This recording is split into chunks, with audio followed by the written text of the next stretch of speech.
Podcast. Podcast. Podcast. Podcast. Podcast. Podcast.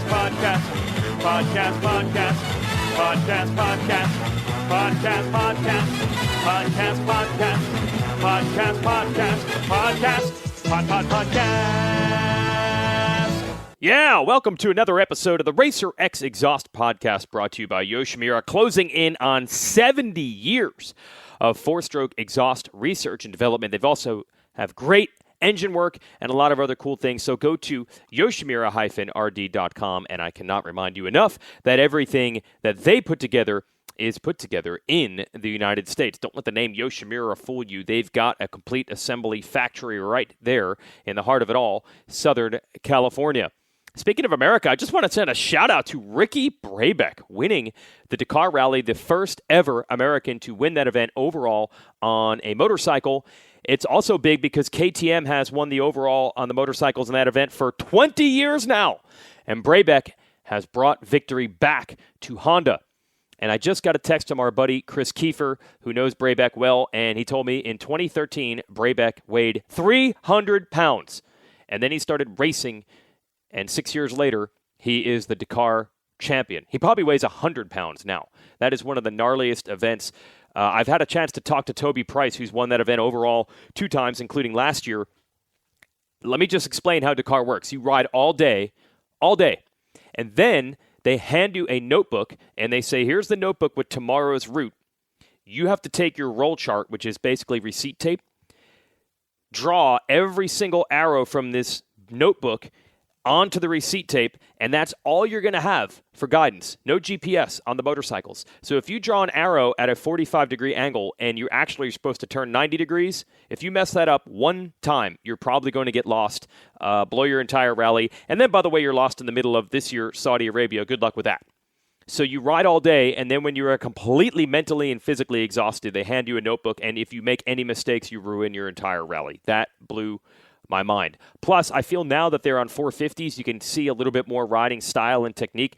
The big, giant, heavy twins or whatever the heck they had back in the 80s, it always looks so different than Moto. I don't think it really had any crossover. But now that you have Andrew Short in the event, and Shorty went through hell and back and still finished in the top 10 this year, by the way. Now that you have an American with Brabec winning, and now that overall they're on 450s and the riding styles to me look a little more moto and aggressive, I think there's a lot more respect for this event in the United States and in the motocross community. So Brabec, when he gets back, is probably going to be treated like an American hero, like he should. So shout out to him. That's not a sponsorship thing. It's just something I feel needed to be said. As far as sponsorship goes, well, our biggest sponsor is Racer X itself. And we've got a new promotion. This is awesome. You know me, I love free stuff, and we're giving it away, gang. And we have it. From now till March 4th, if someone subscribes or renews to Racer X, the magazine, they get a free bag of Evil Coffee's Racer X Deadline Blend. Yes, Evil Coffee has put together a special coffee blend just for Racer X, Deadline Blend. That is when it is at its most potent. I like to tell people that the Coombs only subsist on one thing and one thing only, and that is black coffee. Gallons and gallons of black coffee. That's how they do it. That's what we have learned. Evil Coffee coming in big, and free coffee is great. So get it. And in addition, the first 200 subscribers to this new promotion will get a $10 Rocky Mountain ATV MC gift card. So just go to racerxonline.com/subscribe. If you subscribe, you'll get the free bag of coffee, and the first 200 will get the $10 Rocky Mountain gift card. I could use it because I use my coffee so sparingly that I actually, this morning, drank coffee that expired on October 23rd. Most people probably wouldn't even know that coffee has expiration dates on it, and they also wouldn't know what would happen if you drank it. I can tell you it's exactly the same. So I'm going to run it until I run out, and then I'll drink some of this Deadline blend when our next deadline comes. By the way, that'll be our new issue coming soon when we're on deadline. Let's go move on to Supercross right now in 2020. It has been a spectacular first 2 races of the season. Before I get into this week's interview, which is actually part 2 from last week, let's talk Supercross real quick. Justin Barcia. I don't know how many people were believers out of Anaheim 1 this year because we already were tricked last year. He won Anaheim 1 last year. He said all the right things. That was Barcia's first Supercross win since 2013. And you thought he'd be over the moon, pumped, excited, and instead he was saying, No, man, it's a long season. Can't get too high, can't get too low. I think the real reason he wasn't pumped, we now know, is because he knew it was a mud race. He's good in the mud, and he probably wasn't going to win any races for the rest of the year, and he did not.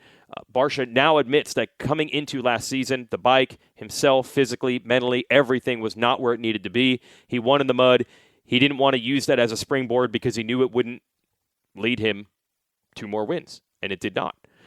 But this year, Anaheim 1 was dry. The track was a little bit tricky. It wasn't a mud race, but it was certainly more technical and difficult than most openers, and I feel that Barcia and Adam Cianciarulo were the only two riders that attacked that track. Everyone else was, I don't want to mess up the opener. I don't want to mess up the opener. This track is difficult. I don't want to mess up.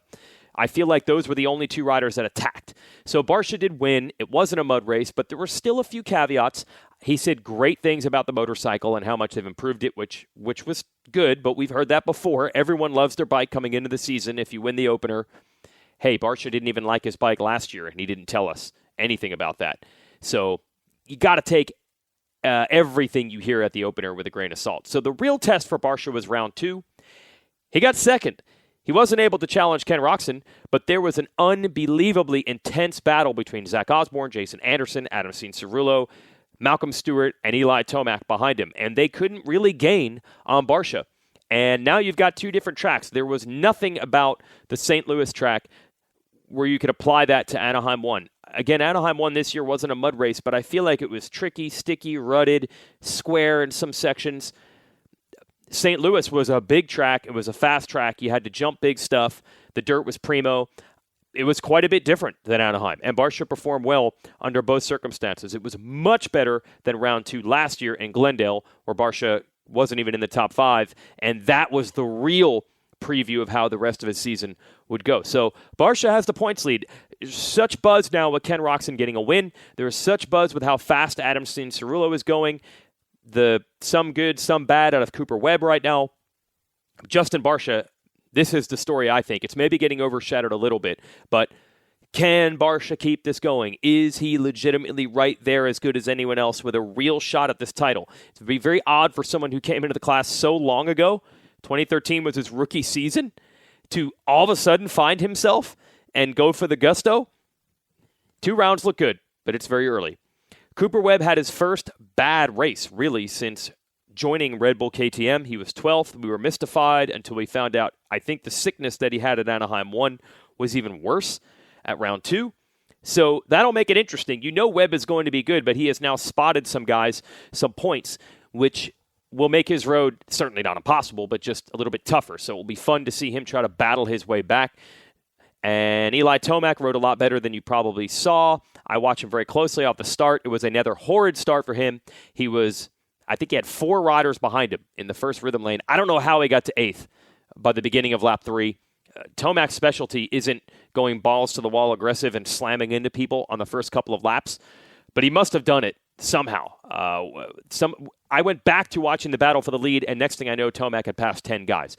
Once he got to that front pack, A, I think he used a lot of energy to get there, and B, to just mow down Osborne and Anderson and Barcia and AC and Mookie, who were going super fast.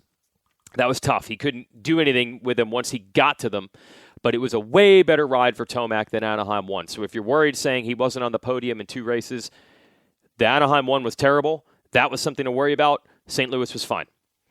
We all know about Roczen's win. That was just an emotional, amazing moment. It needed to happen, and it is really key that it happened now. Just, as he said, get the rock off the shoulder or, get the monkey off the back. Just get that thing done. Just get that win done. So it looks awesome for Kenny right now, and it was great for the sport. I just kept saying all night after the race, it's a good night for Supercross with Ken Roczen getting a win.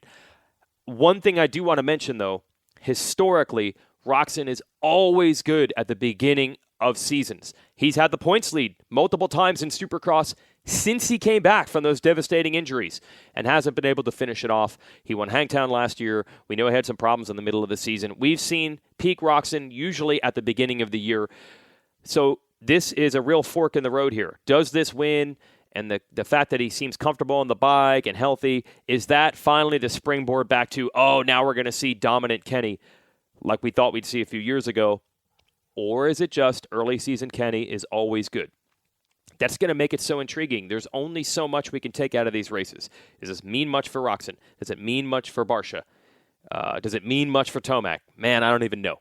I think the only thing you can count on is Webb is going to be good, but he spotted guys a few points with this 12th, so that'll make it interesting. Me and my buddies Jason Thomas and Steve Mathis are on a text thread with Zach Osborne, and Zach texted us Sunday night and said, 450 class is no joke, boys. I mean, Zach rode awesome. All those guys in that top 5 rode awesome. Really top 6, 7. They really were. You watch them and you see how hard they're going and how fast they're going, and they're all going that speed. The beginning of the season in Supercross is great. So looking forward to round 3 tomorrow at Anaheim 2. I'm headed to the airport soon. But first, part 2 of last week's podcast. We talked about Vurb Moto, which metamorphosized into the Red Bull Moto Spy crew. And last week we talked about what it's like to work behind the scenes with the riders and what's fair game and what's not, what you feel you can report on and what you can't. And they really gave some honest insight about what these people, the riders, the mechanics, the team personnel are like behind the scenes. This week, we get more into the history of Vurb and how this all came to be. And as a bonus, when we were hanging out at this house that the old Vurb crew rented in California, we were joined by Eli Moore. You probably don't know that name, but you may remember the old blog site, Brotocross.com. I'm trying to remember. He mentions the year in here when this happened. I'm saying it's 8 to 10 years ago.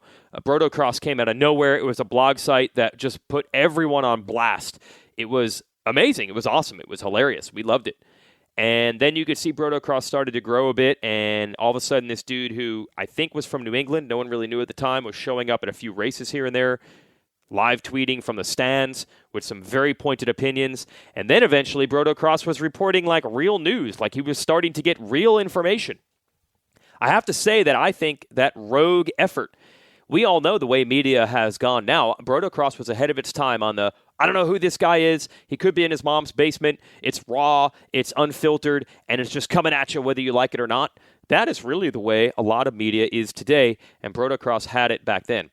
But Brotocross eventually got a real job. Eli Moore now works for Red Bull, helping keep their moto stuff on the track. Obviously, if you read Brotocross back then, you know the guy knows the sport. So he came over to hang out with us as well. So we're going to learn about the genesis of Brotocross and where that went, and also the Vurb guys and how they turned from just a bunch of 17-year-old kids who wanted to shoot motocross videos and were just hoping to get credentials. They turned it into a very reputable website with verbmoto.com, and now they are the folks probably most well-trusted to bring cameras and microphones behind the scenes in the sport to show the inside stuff, but not show too much. Let's talk to the Vurb gang. We've got Danny Stuart. We've got David Bullmer. That's the English guy that you'll hear. My old buddy Chase Stallo, Wes Williams, and Eli Moore of Brotocross all in this conversation. Here we go. Lunch is over. And we each smoked us on mountain bikes. We all blame Eli for trying to kill me. Eli Moore, Brotocross, thanks for taking us on a... And Ken Roxon. Is he Brotocross? Mechanic. Holy shit. I didn't Practice know that. mechanic. You did? It is true. I did not know that. We went mountain biking today. Wait, you did? Or... Wait. I don't know. Okay, we're back, and we went mountain biking today with Ken Roxon, mechanic. Yeah. Practice mechanic. Practice But mechanic. it was Ken Roxon's bike, though. Yeah, On and, Ken Roxon's bike. yeah, Well, and Ken Roxon... bike. Yeah. Bike. And Ken Roxon's practice mechanic. Yeah. Yes. It was pretty awesome. So it's And we pretty were, high roller shit. And we're spent. Well, you know what? Yeah, we we're might not. actually go drink beers with Ken Roxon. Practice mechanic Oh, later. okay. I was about to freak out later. He said, the pause was so long, I'm like, Ken Roxon can drink beers? No, well, No, because he's training 24/7. He has to be training Yes. 24/7. today was a rest day for Ken Roxon's mechanic. That's right. It was low tempo. It was low tempo. Where did we even leave off? Well, we left off with D-Stu had a metal eye patch on. Oh, yeah. When he actually met you for the first time. Hold Hold Yeah. on, a metal eye patch? Hey, It was around like the same time, Wait, Eli, not a around the same time, Yeah, Eli they was the same weight he is now. Taped it, well, it looked like a spaghetti strainer. to You were my at the face. same weight as you are now. Same weight. When you were 12. 112? No, when he was 12. Oh, I thought you said 112. I wasn't 12. I've seen photos. Because when Dan was, This when, could go when off that the happened rails. to Dan, that was Loretta's like 07. 07. Yeah. Yeah. Yeah, I've seen the pudgy Eli. We're going to talk about pictures, dirt though. bikes again. I figured.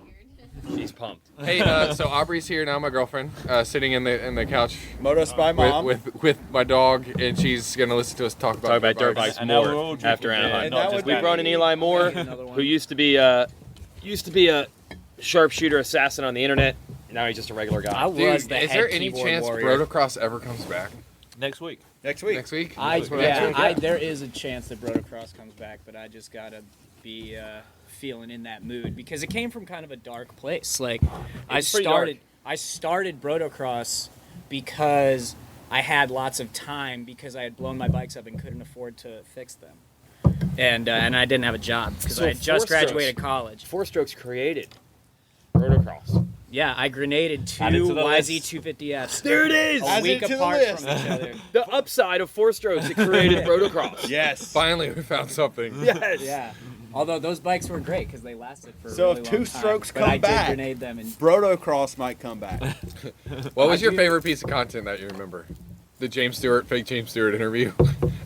that was pretty good. And then I did The Tony one, Alessi one. The conversation was. I mean that. Oh, that was so ballsy. In terms of like the. That was so ballsy. In You terms posting. of like groundbreaking stuff, that was definitely like the big one. And then, but when I wrote about getting kicked out of Unadilla and then sneaking back in, Yeah. that was like the first time I wrote something that I was like, it actually felt good, and it was just like a saga of like, and it was all true, like getting I bet kicked your out pay- of the were your pay Unadilla views back National. then gnarly? They're probably better than anything now.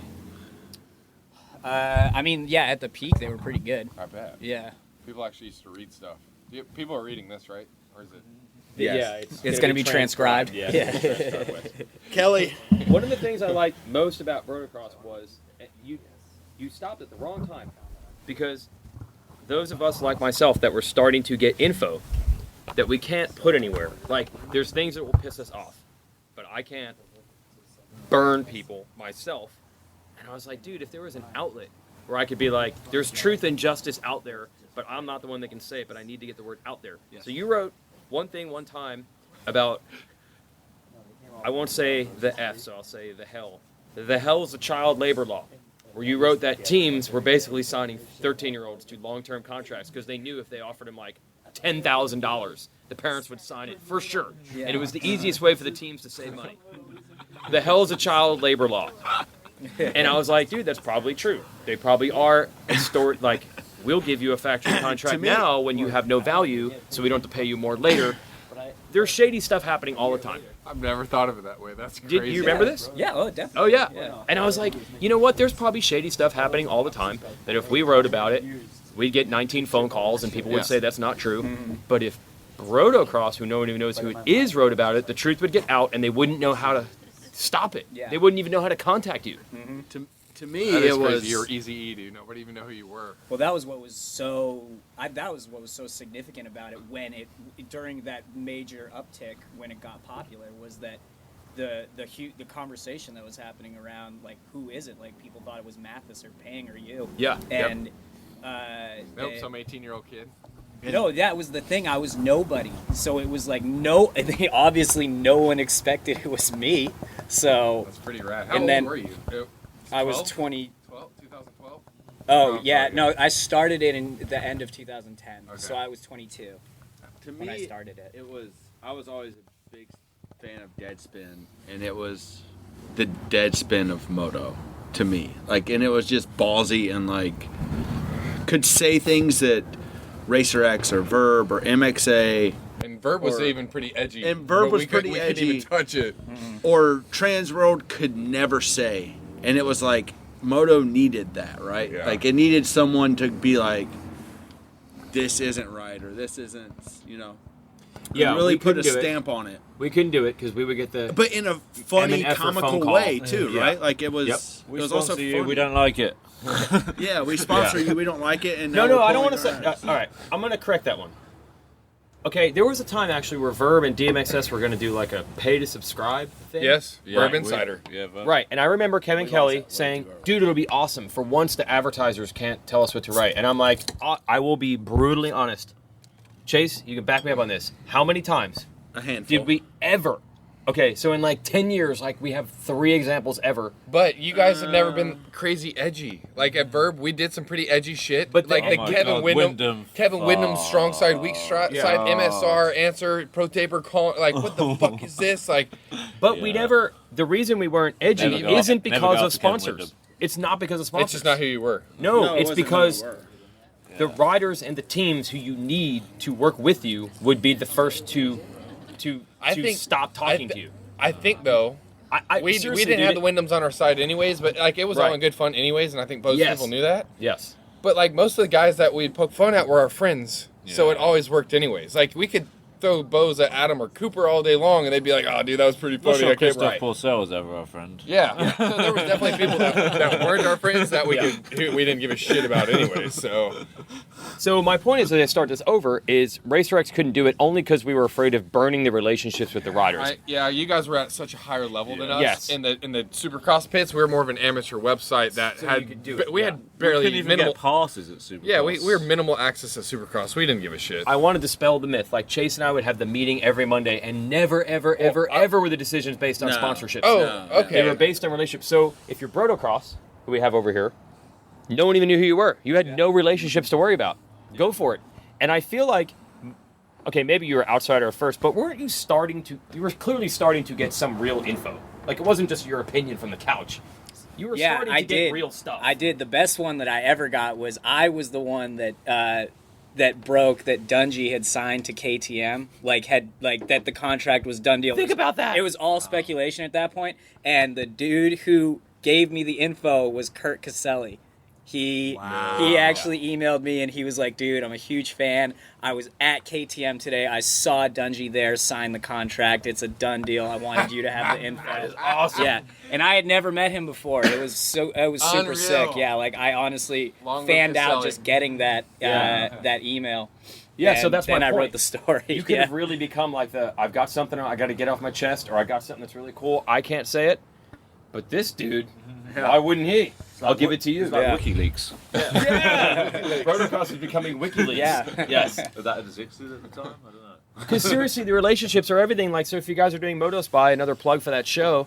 Like, Hey, Moto Spy, Coming every... Red Bull Motorsports channel. Yeah, I was gonna say a website. I don't even know website. but I'm Red Bull saying, like, TV. It'll be on Watch it, please. So subscribe right here. Can you see my hand? yeah, Russ, they can't see, dude. Press. Just give a link on the transcription. As you can tell, we've started drinking. Oh gosh.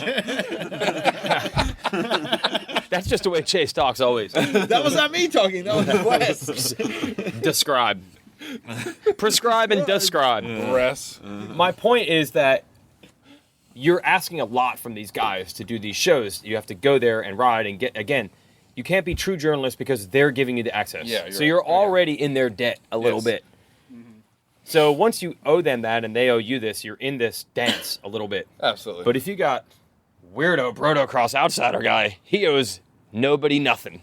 No. And there's really something to be said for that. And dude, people think it's just moto. Like I've followed sports my entire life. It's not just moto. It's ESPN. Absolutely. It's Absolutely. the New York Times. It's You're trading. UFC. you're trading UFC, it's like the- UFC, you're yeah. trading Yeah. info. Adam Schefter trades info, man. Like Yeah. that's how he doesn't It's burn not lucky his, that he knows everything no, that's going he on. doesn't burn his sources, man. No. Now they go deep on some stuff. Don't get me wrong, they do, Yeah. and they go Yeah. way deeper than we probably do on a lot of things. Yeah. But we're motocross at the end of the day. Like, but how hold- can you really go deeper? Well, Anyways, yeah. Well, go on. but hold on. The reason They're do just bigger, because and that changes everything. it takes a lot of money. It takes 6-7 months to get those stories, right? Yeah. And that's all they're doing. That's a BJ Smith kind of thing. Right. Yeah, you're that's the focused BJ on it. Smith, That's Yeah. all right? you're Like- doing for those 6-7 months is Yeah. focusing Yeah, that's on what that. BJ's doing for 6 or 7 months, and that's Yeah. why Barbara he Walters, can baby. he can write the Austin Stroop story. Yeah. You know, like, but it's become so fast paced content that like you can't just have weeds work on a story for 6 months. ESPN has Yeah. thousands of employees, so they can say, "Hey, Seth, you know, whatever. Whenever your you name. get this done. Yeah, whenever Yeah. you get this done, you get this done. But we want this story, and it's going to be groundbreaking, and it's going to be amazing, and we'll run it on each 60, and we'll run it on Sports Center, and we'll run it on this and this and this and this. So it makes sense, right? And those guys, look, the other sports, they're bigger, so they have a bigger entourage. Sure. And if you have 8 people involved compared to 80, Right. out of 80, everybody's going to be pumped on all situations? No. You only need one 79 people can be on the same page on this team. You just need one to be like, I got an axe to grind, and if I could just find somebody to leak this to. I hate this general manager. I hate this coach. The world needs to hear that I hate this guy. Right. Who can I get the word out to burn this dude in public? Yeah. And they do. Like, how big is Team Kawasaki? 16 people? Right. It's easy to keep 16 people in line. Yeah. And then Savachi somewhat stepped out of line a little bit, right? He said Tomac didn't Oh, and pay then he me. gets hammered for it, though. He gets hammered for it. He gets hammered for it. I appreciate, honestly, like Joey and I have had our Verb and Joey. somehow, What's up with Verb and Joey? I don't know, but you know what though, him coming out and saying that, and him coming out. Wait, he rides a Suzuki. He's a Suzuki rider? Not that one. Cut it. Yes, I remember that. Yes. But either way, I was like, you know what? That's mad respect. And Joey's going to be on Moto Spy actually this year until he got hurt. So, Yeah. you know You what? and I don't Joey know. would've been After back. that, and then Joey saying he'd be on Moto Spy, I was like, dude, I really love Joey again. Not that I didn't. I don't know what the beef was, but there was beef, and I don't know. It's like Mathis and the 19 riders that hate him that all end up coming back, right? Like, Yeah. They do. They all Yeah. end up coming back in the end, except a couple. And by the way, Savachi's just a victim of the same thing. I wish the riders wouldn't be cookie cutter, and then someone actually yeah, isn't, and then exactly. people blast them. And he gets hammered because he doesn't throw out as much personality sometimes as everybody else. Yeah. So the one time he's like, I'm going to step outside of the box. He's like, no, He's get back in the going up box. against Tomac, and there's far more people that like Tomac That's than a like good point. Savachi. Unfortunately for him, and That is a good point. they just threw him like, Right. "Well, how can you see this about Tomac? He's Throw you him to the know." wolves, and that's what. But it kills me that the fans are always like, "We want more, we want more," and then they say something, and it's like, "F this guy, F this guy, F this guy." Hey, That's what we said about Faulkner today. Stick to the conspiracy story. We That's see all that we matters. see a lot behind the curtain, and fans don't want to see behind the curtain on a lot of things. Like I don't think they do. They don't Like, want to see how the sausage is made a lot of times. Is it really as interesting? No, I think they don't want to see the sausage because they're going to find that the sausage is relatively organic. Yeah. It's not that crazy. Like people think if you went to Baker's factory, you're looking at them getting shot up with EPO all the time, and like they're running 490 kits, and in the end they're just doing motos like any other dude at the Well, local that's what's track funny. here. Like last time I was there, just bullshitting with Coop preseason. He goes, dude, everybody just thinks you're going to come down here and get this like crazy inside story of know. like these things that are happening. And he's like, it's not going on. And I was like, are you telling me this? Because like I already know. I've been here like 900 times. Yeah. No, that was when there was a vital thread that Webb had gotten busted for EPO or whatever, right? Lord. Yes. Yeah, it seems I so didn't far know so by good. that in touch French trainer. Yeah. He would know. Davey even had to go on the thread and was like, "Hey guys, no one got busted in outdoors in Supercross. Like, it's not true. Stop." Cooper Webb just happened to race yesterday. So far, so good. Yeah, so far. So far, so good. By the way, one more thing on Joey Savachi. I just want to get the reaction from everybody here on this. When you have an entire offseason of people saying, how is Tomac and Kawasaki going to deal with it? They now have two good riders. What is Joey Savachi's reaction every time he hears this? Oh my God. Yeah. They actually have two good guys Talk now. about chips on shoulders. Like his Yeah. should be Oh like my God. overpowering him. And he was really good last year. He was. 6 months ago, I would not throw Joey Savachi compliments, but I will say he was the most underrated rider last year. Yeah, he was good. Yeah, he was I great. could- and I- Kill him. He did everything you could possibly want a rookie to do in the 450 Yeah. class. Like, Yeah. it's just AC is even stronger. Like, Yeah, but Joey still deserves another. Well, JGR gave it to him, and unfortunately it happened. But I definitely think he has a big future ahead of him. I think the difference between them as riders isn't nearly as big as the perceived difference. Because we all, like, AC's just the guy. Like, he just carries hype with him. Yeah, he was baby Jesus. Yeah, Right. he's been the And golden once he gets it child since rolling he was even a little bit, 12.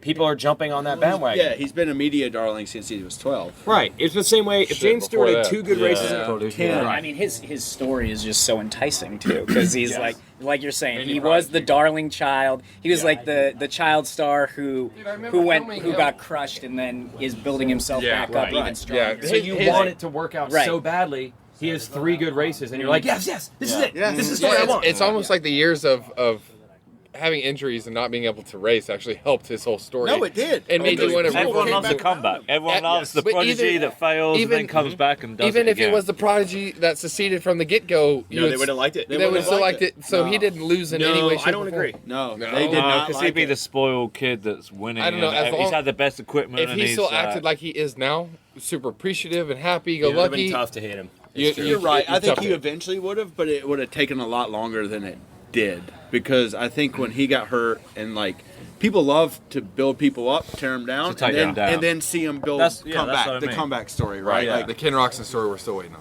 the can't. Well, it's coming. I It's know. coming. It's definitely still. It's Yeah, I coming. mean, yeah. So AC when he first turned pro, he won his first 3 races, right? No, Not it was first three three, of 3 of 5. First 3 of 5. Right, but he was leading, and everyone was. Oh, he was killing it. Yeah, He and was the everyone was most- like, "This is it. This is going to happen." And then he threw it away. It's like, well, finally, now we love Cooper. So I did like that he won early, though, because I feel like there was always this, he's not going to be able to do it. is he that good, or are people just blowing him up? And he was. So I was He glad was, to be like, yeah. at least we know this was legit. It Yeah. wasn't just That's smoke. why the comeback is even better because he showed he could win straight away, Yeah, and then Yeah. Yep. injuries and right. all that kind It's of thing. crazy how he can be that good on a dirt bike from freaking age 6 until. because a lot Still. of kids are not. I know. They That get to and- 4 strokes, or they've ridden 80s to they go to 2 Well, I mean, strokes. think or of how 4 many strokes. Wonder kids have come up that have never done anything in the pros. Well, part of what messed with that was it actually because Stuart and Carmichael actually did win at every single level. They were the best 65, 85, 125, 250, 450 rider. It started to look like, well, that's just how it's going to go, and now, Yeah. which that would make sense. That's the way it should go. And honestly, besides them, that really has never been the case. But Adam was like, oh, well, he'll just be the next to do that, and then even he got messed up. It's There's kinda really like, no proof. It's kind of like Europe, like because Ken and Jeffrey. It made it Na- look like now, that's the now way. it's like every kid is being compared to Ken and Jeffrey. Like that's how Absolutely. it should be. They Yep. they go up winning. They're fucking the next prodigy, win and then at every and level. then They suddenly should go pro at 15. they and should win. go 15. And okay, so it's taken Right. Prado is now the next one, and he's been able to keep up from pretty the, much has the lived up hype. to it. Yeah. But he's the only one. There was a big gap. Like there's some like Pooges. I don't want to throw people under the bus, but he got that hype built up because he's the next kid, Jeffrey Hurlings, and Right. couldn't live up to it. And Right. Because what you find out is And that's a lot of it's not easy. the It's Stu really Carmichael, not the pressure. Herman's It's Roxon is really like, dude, these are like not 1 in 1,000. These are 1 in 1,000,000. But because they Yeah. happen so close together, and they're like, oh, it's just like Yeah, who's the this is- next? Yeah, And then it was like, oh, well, there's this Cianciarulo guy who's also on Team Green, so Yeah. I guess he'll just do that, right?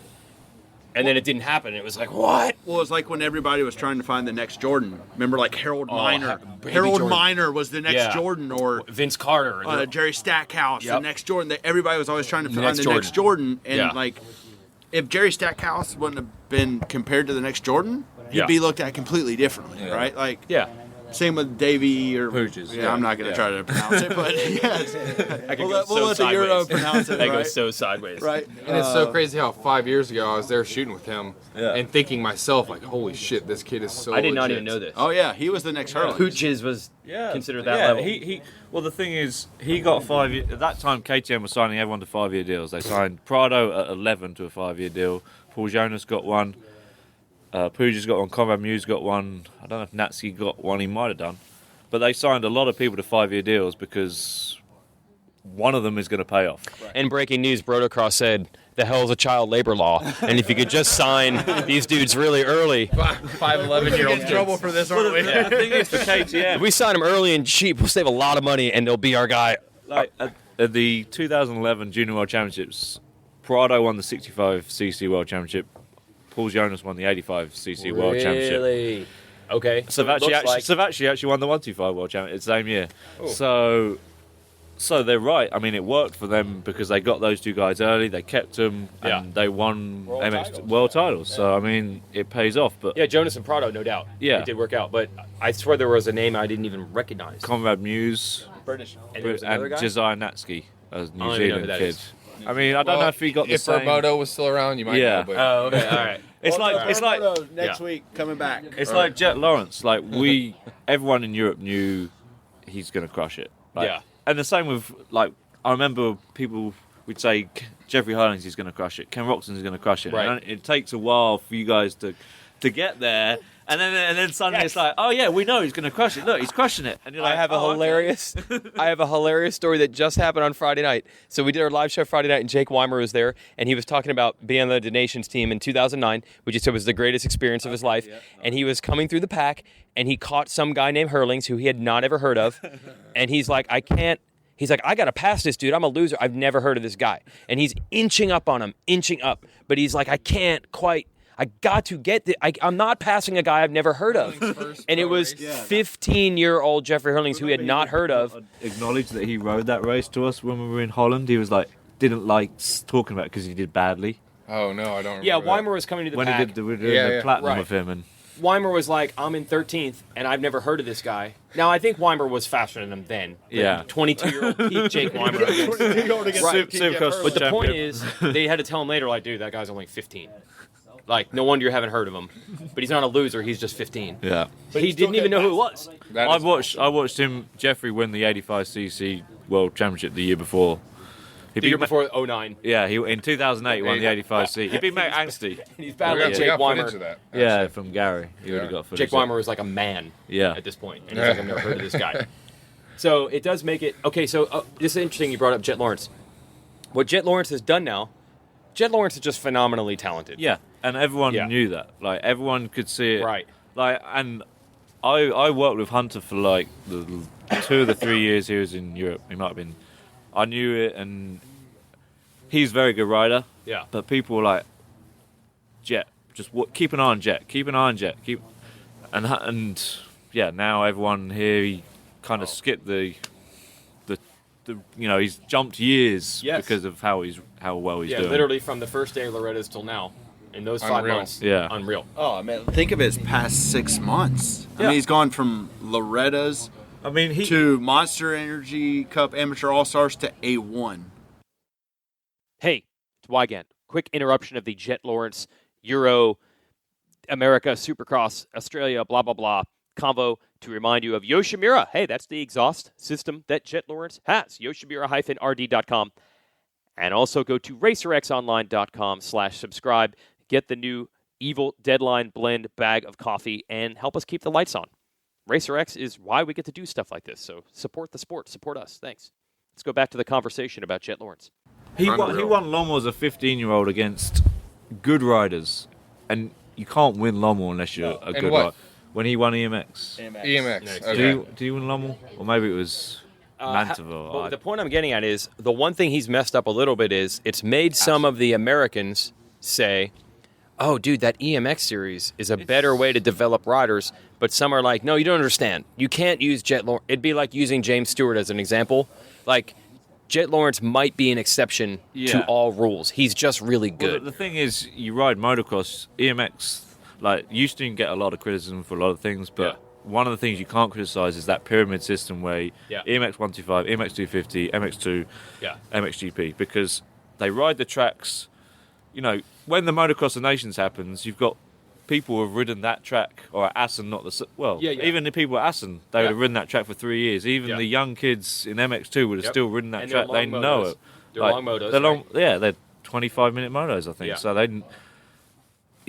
they're prepared for it. They know the settings. They know how to ride. They know the schedule. They know how to practice hard. Right. Like Villapoto was, when he came over, he was like, one of the things was, I used to go out and try hard every time, where the Europeans were like, nah, Saturday morning, don't even try, don't even bother. 40 minutes. Yeah, I'd give one lap just so people get photographs of it, you know. So that's what he's trying to figure out. Like, the fact that Jett Lawrence showed up at Loretta's and suddenly was the fastest amateur in America, was that It was Jett pretty Lawrence? surprising to me. Right, and they're like, oh, see, he came out of the EMX system, that's why. Or is it like, no, he's just Jett Lawrence, that's why. I think that's because he's Jett Lawrence. Well, There are a lot of fast kids in the EMX system, don't get me wrong, but he was the youngest, Right. and he won races. They weren't all going to go to Loretta's and No. battle Jalik Swoll immediately. Right. Well, we'll find out this summer because I've heard that Max Voland is doing the 125 All-Star races and the EMX 125 class. He's flying back and forth. He's doing every round Oh, really? of both series. I've heard his dad had wanted to do that for a while because he can't appreciates imagine the that. amount of money that's going to cost, but I can't the amount of frequent flyer miles they'll also have. But the trouble with this, Are they is it's Would motocross. they really be paying for it? Isn't Max at the point where? Who's flipping that bill though? I don't know. Okay, again, Brotocross once broke the story of the hell's a child. What's going on, Brodo? Brodo broke a story about the hell's a child labor law. Don't know the answer. I'm actually, so I know a little bit about this, and I'm not sure that Max is actually doing the entire EMX 125 series. So I think he's gonna do All the 125. the ones before the nationals start. Oh, So that makes more sense. I'm not 100% sure on that, but I believe ones that's that it. don't interfere. Yeah, whatever ones don't interfere. He might do some like in the. Because I think his goal is to race all the tracks here to get at least some familiarization. Yeah, he wants to ride all the all-star races here, and Which is gnarly in itself. Yeah, and I mean it's like showing up for a arguably 4-lap because moto? he's like like it's just a 4-lap moto. And it means nothing. There's no before the championship. actual motos. So like, But hey, it's pretty smart. it's cool You that get to he's know the gonna get tracks. to know. He'll for sure get to like some key knowledge about all the tracks, but he's not riding them like in the actual condition that you would for a moto in the 250 class. I don't think that's why they're doing it. I don't think they're doing it for tracks. I think Talon Voland's smart enough to be like, these kids that just ride these training facilities, he's like, I want my kid to race. Yeah. Keep going off the gate, and who knows who's going to show up for these all. You might have to race Ryan Villapoto, which will be invaluable experience. Yeah, there And you I go. think Wants that's his why kid they to do it. race. Dude, that's which I think smart is as shit. It's smart as shit. It is. So, you guys have probably seen around. Like, he makes him race like Glen Helen local races, Which is awesome. He raced Local straight with racing them. has died because of Yeah. training facilities, in my opinion. It has. At least in the southeast. Like, Yeah. there's no tracks. I Yeah. live in Atlanta, so I know there's just no. didn't it literally go from like 28 tracks to like 2? So many and Yeah. so many races, Yes. and like you'd show Yep. up some a track that used to get 500 entries on a weekend now would show up Right. 60. While you have MTF, GPS, hurts most and everything of in them there, all in the rookies, area. too. Well, that's the thing with the Verb Classic back in the day. I'd have to call those dudes and be like, "Come on, you have to race. Yeah. Get off your ass and not get off your ass. They train their asses off, but like Right. for one weekend, you Yep. guys come up and like just show what you got." So Talon told me that they'll go and race Glen Helen, and he'll be on a super mini against local A riders on 450s. Whoa. And he's like, they're gonna take you out if you pass them. Yeah. Like they're not letting a 15-year-old in a super mini pass, Right. and that's That's experience. invaluable, though. That's experience. They're gonna try to take you out. Invaluable, dude. Yes. I mean, look how many people got taken out last night. It's true. a bit Like scary. Faulkner and Justin Cooper, it happens. Yeah, I mean, I don't know that I'd ever send my 15-year-old kid out to do that if I were to have one. Full but, combat. Hey, But that's one of the things I liked about the EMX 250 series. You'd have the young kids coming up, but then Yeah. you'd also have the older guys who'd raced a long time, like Stephen Steve Clark, Clark. Mel Yeah, I was gonna Pocock, say. Martin Barr. Those older guys. Clark still around. But it was. I thought it was a different Stephen Clark. But I it was, swear, I thought it was a awesome different one. because you've got the kids against the older guys who Yeah. know how to race. Yep. They've ridden for ages. That they know that. But you've got the kids who are learning from that, Yes. and they're trying to battle with these guys, and their inexperience is showing. They've got pace, but they don't know how to race. So it's a But pretty that- sweet move to put Max Voland in that. It'll be the 125. Yeah, the class, 125. but still a cool. it's drop but on dude, the- it's Oh. a 25-minute moto versus 4 laps here. Like that's, Yeah. in my opinion, it worked. The way it worked out with Jett and they came over together. Yeah. In my opinion, it wouldn't have been smart for Jett. He should have stayed in Europe for another year to race longer motos and get Yeah. ready. But I fully understand why they made the decision to all go over. And yeah, I get that. But, Well, yeah, but I there's- think he lost by racing those small, shorter motos. But There's he's an X still good factor. enough. Every year you delay the Supercross. Yeah. I mean, dude, That's- Hunter got hurt again. No. It's like if you It's wait hard, till you're man. 19. Now, when I was over in Australia, there was a big deal that like, hey, Chad Reed's announcing his retirement, and Jett Lawrence is here for the first time. It's gone full circle, and then of course, typical Chad Reed is like, I don't think it's a big deal that he's riding at 16. That's what I was doing at 16. I don't understand why is his brother never done these races? Why has he never raced the Australian Supercross series? He could have been here the last 3 years. That's what I would have done. He's like, why are they not racing Supercross? That's what I did. And I was like, that sounds gnarly, but Chad Reed did it. He's like, yeah, I'm 16. It's time to turn pro. And again, bang bars with these men. I think there's a bit of a different. Like Australia's got a lot of good riders right now, but not all of them. Motocross riders. Yeah, but not all of them want to do Supercross. Exactly. So I And was so talking it's to Burner kind of about changed because in 114 they've got Nathan Crawford and Bailey with a M surname that I don't want to try and pronounce right now, but Okay. But they're riding motocross, and Mitch Yes. Evans, he's riding HRC. He Yes. wanted to ride motocross, so that idea of Supercross being the golden light that the front Moss are drawn to kind of died off a little bit. But Well, there are still who want to Depends do who you it. ask. Yes. See, Metcalf and Burner are like, it's because these kids all blew it and didn't learn it, and now they're stuck. They're only only do Europe is the motocross. only option for them. Because I didn't know, like Reed won immediately. Yeah. I think Burner was getting like fourths as soon as he came to the United States. I also think it was and they were like, we were ready. difference of time period though. When Yeah. Reed was 16, there weren't abundant Supercross tracks, training facilities all around the United Yeah. States or even Australia now. I think it'd be a lot Right. harder to just jump in and do Now well. it would be like Yeah. 16-year-old 20 years ago. Yeah, whatever quote unquote Supercross track Chad Reed was riding at 14 was probably like the mountain bike trails we rode today. Like a couple of shovel jumps. You guys trying to kill me on? I think it'd be really hard to compare the two time periods. No, you can't compare it. It's now kids are definitely getting more accustomed with the Supercross futures with Yes. Training And so it would be yes facilities. if they don't start earlier. It's way harder But to look jump at in. these- at The American 16 or kids 18. are that much better. starting That early. MTF dude, they're riding it at 8 years Yeah. old. look at Deegan's At kid. some level. he's riding it. Remember when Max Follin rode straight rhythm in Yeah, practice and he last was year? so good. Oh my god. He was On a Super Mini. so fast. So fast. Yeah, you're right. So and it's a hitting really blitzing the uphill. whoops on an 80. Oh. Yeah. So it's quite an uphill battle if you're Mitch Evans. Yeah, You're like, I mean, good yeah. luck with that. From what I understand, I mean, he had opportunity to ride, but there aren't Supercross tracks up in Cairns where he's from. Yeah.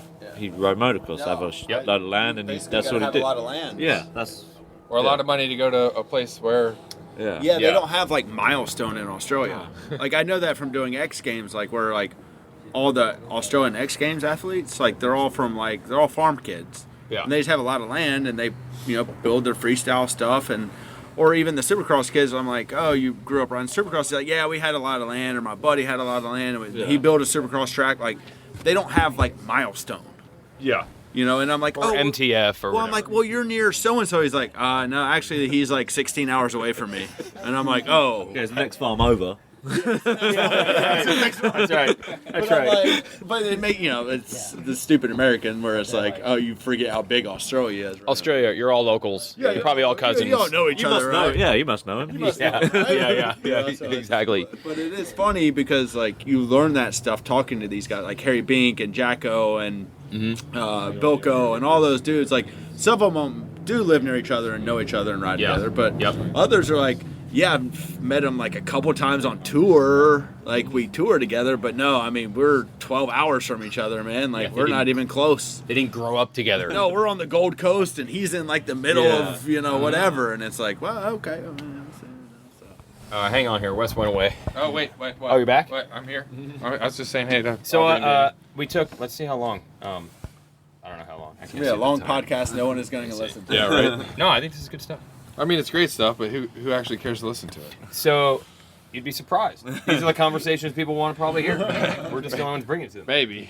So in a roundabout way, it's taken 34 minutes, but where we had left off, the first half was you saw D-Stu with a metal eye patch. Okay, we're and back these here. things started to come together with, Oh it wasn't anyone's plan to become a group or to become a team. no, we just started playing Rock Band, and here we are. So the only reason they reached out to We you added cymbals. We added a nice new drum kit. rock band. You used to be young, and that used to be cool. The only reason they reached out to you was actually because you were the only person that had bandwidth. Yeah, so I think so. Yeah. Maybe they probably also had like some inspiration to be like what I was doing at You some were maybe level. the biggest name of that aspiring. Well, there was no one else doing it. Yeah. Like I don't want to. Yeah. Well, like say Jay it. Schweitzer and those. But they were making movies. There was Right, no big internet difference. website doing 3-minute web clips Right. of an NESC yes, race. correct. Yes. So Yeah, you're Robo not- Rob I would just want to send make that distinction. Robo Rob would send me a video with Eli Moore and Chase Stallo battling in the 125A class, Right. and it was the only place it could ever live because there was 7 years before YouTube was even thought of. Yeah. So you basically There was no invented Facebook YouTube. video, You could there have was- invented YouTube, I man. could've. What are you thinking? You could have invented If only I We were was. still using Flash video for like the first 3 years of Verb, like Flash video. Oh, I know. FLV. Well, same with Racer X. Before Yeah, it was YouTube was all around, Flash. it was the only way to go. Yeah. It would take me hours to convert the Racer X motocross shows. Like I would have to. I was actually telling Chase I still have PTSD from it. Oh yeah. Like Saturday nights, me and Robo Rob back when it's Saturday and Sunday races. Yeah. Saturday nights, because like sometimes they'd stall out on the renders, and it would take like an hour and a half, and I'd fall asleep at the computer, and I'd wake up, and Rob would be asleep on his computer, and it would be paused. It was like Mountain Dew later. Trying to download an MP3 and it just pausing on 55%. You're like, no. Now I've got to start it again. Look, there's something else everybody's trying to download slowly. Yeah. I appreciate everybody saying it was just music and videos. MP3. It was motocross videos. Is all I was trying to get. I think it took me and Brent meeting each other at Playground, and at the time I was trying to convince Harold to make a website with this kid. Me and Ben Bixby had been trying to make Goat Creation into something bigger, and then when the Playground opportunity came up, we're like, oh my God, Playground has a huge following, and all of us being amateur motocross enthusiasts, it was huge. Yeah. So we had been trying to convince Harold the whole time, dude, we need a website, and when he just never really bought on it. So I think we finally said, let's go do our own thing. So we came up with Allegiance. And then we brought, Brent was leaving Playground as well, so we said, hey guys, let's us three start this Allegiance thing. And then you realise now I could spell it. And I remember when Brent texted me. He was like, "What do you think of the name Verb Moto?" And I was like, "That's the dumbest thing I've ever heard of." Yeah, we had like 5 names. Well, so after Allegiance went away, Ben left our group. So then it was me and Brent, and so we came up with like 5 names, and they were all terrible. I feel like even Verb. I remember thinking Verb. I was like, "This is so Disney. Like, that'll never this is so Disney." But we had our buddy Justin O to make logos for all of them. Wrong, didn't he? The first T-shirt. No, it was because he put a splatter on the V and it looked like NERB. It looked like NERB Moto. Oh no, it's someone else who made the first like that octopus T-shirt. VERB. Who was that? Was that Odom? Octopus. Yeah, there was an octopus. Like the light blue and the. No, it was spelled right. Because Odom did that. Design was wrong. Well, we might have actually had VERB. I think it was a last minute audible to change it to a U. I think it was. It was VERB. VERB was available? Yeah. An actual Verb Moto. Like. Oh, Verb Moto. Okay. Verb Moto, not Verb. So yeah, I think it was last minute audible because I think we did say Verb. VERB was too Disney, so we're like, oh, let's be different. Spell it. And spell it wrong. Corn goes and turns the R around, you know? Yeah. And it's KR. That was cool. But a good exercise or a lesson in that exercise is any name can be cool if the content's cool and or you misspell. Oh, you're saying. I honestly think you can make any name cool. Modello. Like, can you? If you came to me and said Modello, I'd be like, dude, I don't know. Yeah, it's all about brand. It's a beer.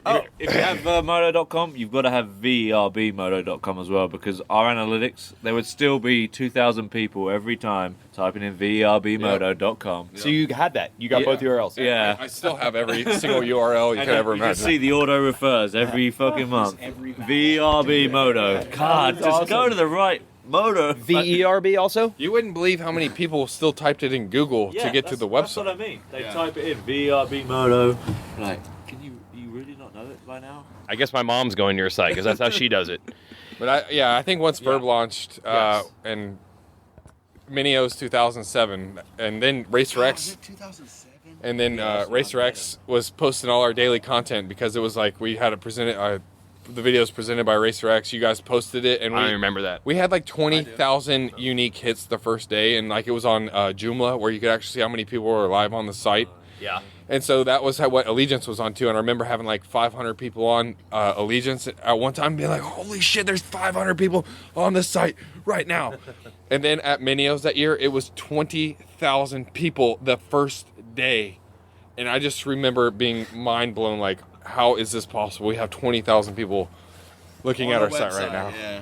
I would love to have the stats of the Stephen Clark Taylor Food Trail takeout, like the total views of the people who watched that video. That was good. That was well before YouTube too. Like, and so was National Security. Really, we didn't transition to YouTube until like 2012. No, 2011. I was uploading February 2011 is when I started uploading every single one of our videos.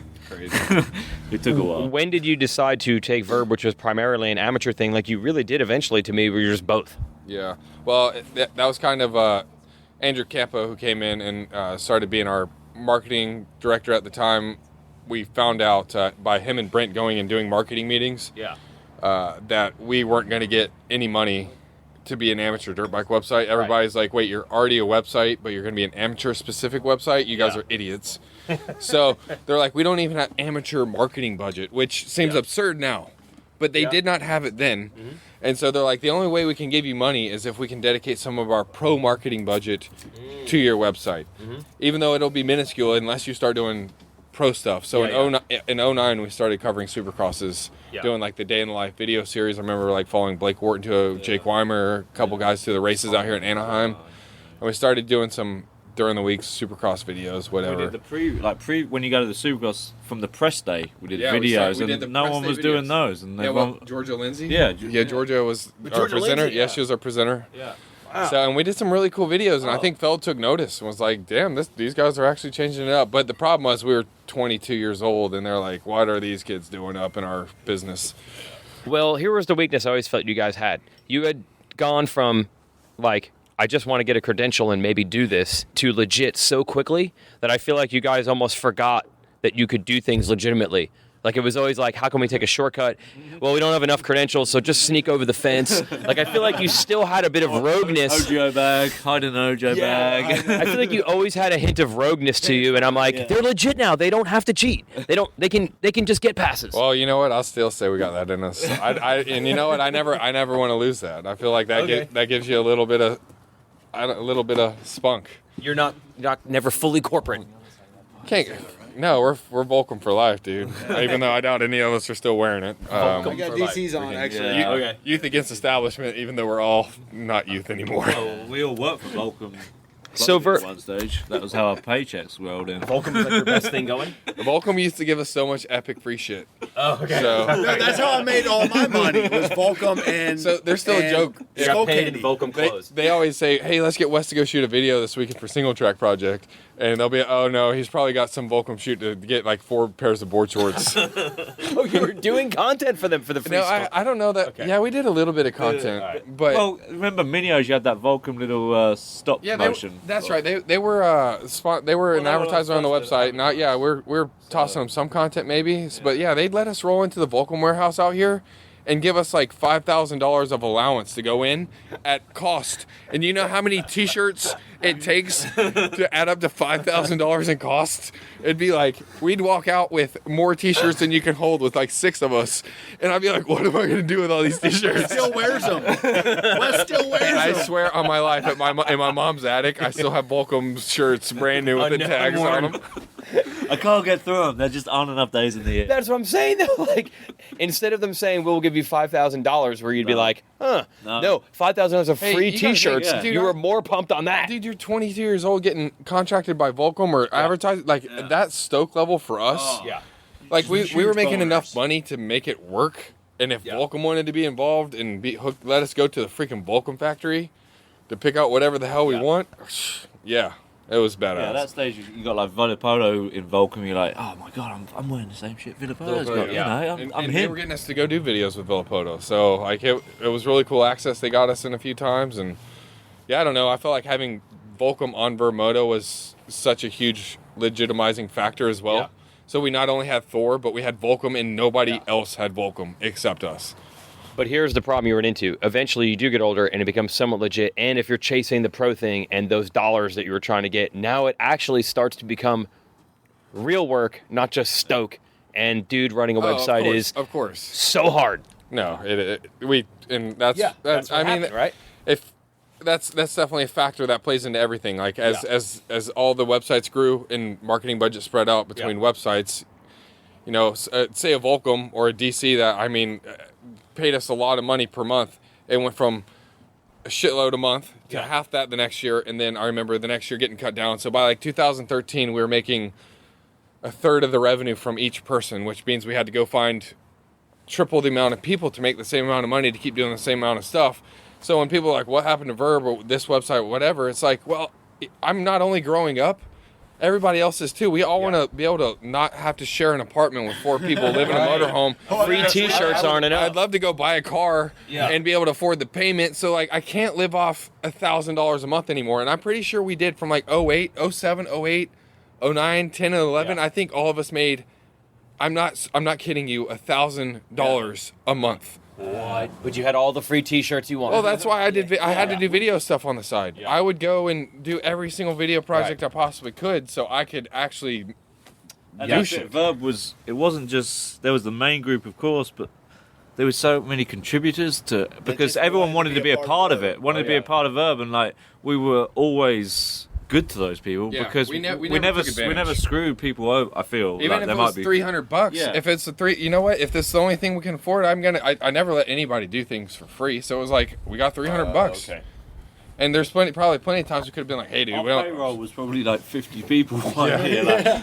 Everybody, I'm pretty sure everybody at the end worked for Verb. And I heard stories about people would turn up to tracks and say they work for Verb just so they can get it for free. Yeah. Like that's what it would be like. And then when you legitimately were, they'd be like, Yeah. "Be your guy was here yesterday." What? No. If they actually had a masthead at that point, it would have been like 79 people, and people would have been like, "Dude, Verb's killing it. They got 79 people." That's the optics. Was that exactly? People are like, dude, you guys must be making millions of dollars, and it's like, yeah, no, we're probably like 200,000 maybe. We're eating peanut butter and jelly with 20 people on payroll, like yeah, we're getting paid $1,000 a month. headphones and Yeah. So in the end, you skull candies. in the end you find out that you're doing side projects for brands, which is the same thing. You're shooting a video for Verb, or you're shooting a video for them, and you're like, But the difference was, yeah, my video business didn't involve 5 other business partners. I owned all my video equipment. That's what I started. The foundation of Verb was the video. right, I always had Go Creations and GK Films. Yeah. So I just kind of ran 2 businesses parallel, and granted, they both helped each other grow. Mm-hmm. But yeah, I mean, luckily I worked for Red Bull starting like 07. yeah. And Sorry, I didn't. No, I go remember like how at the beginning, I remember the 2008 Motocross Nations Red Bull videos. They were paying us money or you money to make videos, and then we'd host them on the Verb Moto. Yeah, that Red is Bull. true. Red Bull did not have an outlet for their videos. Yes. And we posted They- them. Yeah. They paid us money to put What? videos on our own website. But there's also so many. They didn't have an outlet. They didn't have like a structure. They didn't have like all the signing off that you got. They didn't have Red Bull TV. They didn't didn't have a motorsports channel They on didn't have YouTube. YouTube. Yeah. Nothing. YouTube. Holy So, crud. yeah, it was crazy. They were paying us to make videos for our own website. Yeah. But even in that's an extreme example. But a lot of times, like say Red Bull or Thor or whoever would be paying us to go to Minios Yeah. to make a few videos for them, and that would be what would support us Going to to go to Minios and so have we content. and have content. Yeah, So there was yeah. a lot of times, you're double, triple dipping across the board to make it work, and Standard motocross model. You need 3 jobs. Actually, standard cross. 100%. And you Yeah. know what? That's kind of what I got tired of in the end. Like everybody expects these free content. Like, why you guys used to do this for free? And it's like, yeah, but don't you understand? Like everybody grows up. Everybody's got to make a living. We're old now. The Yeah, we're- $5,000 of shirts at cost. Yeah, or Isn't- no longer pay rent. Yes. And don't get me wrong. I love wearing a new T-shirt every day. welcome if you're hearing this and want to send us some free stuff. Hey, we're all about We're it. still interested. We're still not interested. turning it down. We'll be in California for a while. So the whole point I'm getting at here is like there isn't Verb per se, but when you watch Red Bull Moto Spy, that's almost what it morphed into in a way. You just realized it made more sense to do videos in that sense. As soon as Verb wasn't what I wanted it to be anymore, I had the backbone of doing. You were already doing it. I was already doing it. I just decided to pursue it full time. And so, like, Brotocross just happened to be transitioned to a full time job at Red Bull at the time, and I was like, hey man, we should. I was still doing a fair amount of work throughout the year, but nothing like Moto Spy. It'd be like one-off projects that $10,000 projects, whatever, but enough to like help me make a good enough money throughout the year. Right. And so as soon as he got on board, I was like, hey man, we should try to transition doing a little bit more and more. And like, I guess it's taken quite a few years, but like a few we've, years, yeah. building trust with the higher ups. But I think Eli and I have established some great. Just to add that, like Wes was part of the project that did the James Stewart helicopter shoot, for Red Bull, which Still one of the their highest grossing videos. I think it's top 25 still. Yeah. Not bad. Of Red Bull. Just behind their like $50 billion project to Stratosphere, just that. Like of all Red Bull. Of all Red Bull. Of all top Red Bull, 25. of all Red Bull, I think it's still top. right, Yeah, we got It paid. was top 10 for a long time. That was a $4,000 budget. Yeah. Bullmer and I drove from Texas National to James Stewart's house, had to drive 2 more days to High Point after it. So it was like Wednesday in between the national. We had about 45 minutes to shoot it. We had Tuesday and then Wednesday after. No, it was Wednesday and Thursday afternoon. We did the interview with him, which Yeah. and then we had to get to High Point the What do you next mean? day. Yeah, was it? Did it not go as he expected? I mean, he's an awesome host. I loved every second of sitting inside that motorhome. There you go. You ain't nothing until you got a James Stewart. It didn't quite come through the way it was supposed to. Story. Stewart's awesome, man. James Stewart's awesome. James Stewart's awesome. You know, the golden movie, the golden film link to have, if you could take 2-strokes and James Stewart and combine them, if you had a James Stewart 2-stroke video and you guys almost got it, the bike was built, you actually went. A Chase and I say all the time. KX250, pristine as shit. It was like his last year bike on riding 05 or 06 Kawasaki. yeah. Oh my god. It was like the idea was there and it was executed. Like things were put in motion to do, because that's the one video I haven't seen. We've seen every 2-stroke combo except that one. That would have just. I remember hearing about it. But you know what? I'm kind of glad it didn't happen because we never could have beat it. So It would have been the all-time. So you went there and what happened? At that point. The bikes were built. And then he just didn't show up. oh God! Hey, but it was great. We had like 4 days of paid spring break. Like when he didn't show up after like 2 o'clock one day, I remember just being like, "Should we just go back to the house and hang out, drink?" And then to be like, I think after the first night, I was like, "Well, he didn't show up today. He's not showing up tomorrow." So I'm pretty sure we just drank all night into oblivion. And then we at least showed up to the track next day. Didn't show up, so I was like, "Well, should we keep it going?" So it was legitimately spring break for us. That is the ultimate full circle story. So you were just trying to get a pass or jump the fence. Just can I shoot one race? And eventually you were getting entrusted with the holy grail of videos, which would be a Red Bull James Stewart on a 2-stroke video, and they trusted you with that. Or they're trusting you to go to Baker's factory, which is now, that's the holy grail now. Yeah. It's pretty amazing how it went all the way around. You have, what did you call it? Youth against establishment? Yeah, well, that was Volcom's tagline. That still is Volcom's. And you somehow have become, in a way, the most trustworthy. We can send these dudes there unsupervised, and they won't F it up. Well, they have cameras and Grew up microphones. with those kids. Like Cooper Webb, there's videos from Red Bull Jams when he's on like that 150, which is awesome. But Ken Roxon, you know, Ken Roxon asking Wes how to pronounce Z or Z, you know, like from Loretta's in 2000, eight. And then Adam Cianciarillo on 50s, 60s. Dean Wilson on overall whatever. I would say, but the video side of things helped Verb just as much as Verb helped the video thing, right? No, what I'm saying, Verb helped these relationships now. Oh, yeah. When you're hanging out with Cooper and you're hanging out with Ken, you're hanging out with Adam, they've known you for 15 years. Yeah. That's what makes the story so cool, though. That wasn't, in no way, shape, or form did you plan, like, look, I will admit, I was like, I have to work for Racer X because Davey Coombs does a magazine and he's on TV. So I could get a job with him in the magazine and he'll eventually help me get onto TV. Like I had planned all that. Sure. None of this was planned for you at all. I would say, if anything, I've tried the exact opposite. I keep saying I try to get out of dirt bikes and go. He tells me every other day, we're not doing this, we're not doing dirt bikes anymore. Yeah. Like, and I swear every year I try to divert a path hard left, and like I use this fishing pole analogy. It's just like, no, dude, no, you're here, dude. You're staying here, just right here. No, come back closer to the boat. You can't get out of it. It sucks you. But you know back what? in. We're still that passionate about it, and I think that's what, like, that's the bottom line of all this. From 03 until now, every single one of us love this still somehow. We talked about dirt bikes for like 9 hours today. Literally like 9 hours. I know. It's Anaheim one. A day off. Ken Roxon's laying on the couch. A day off.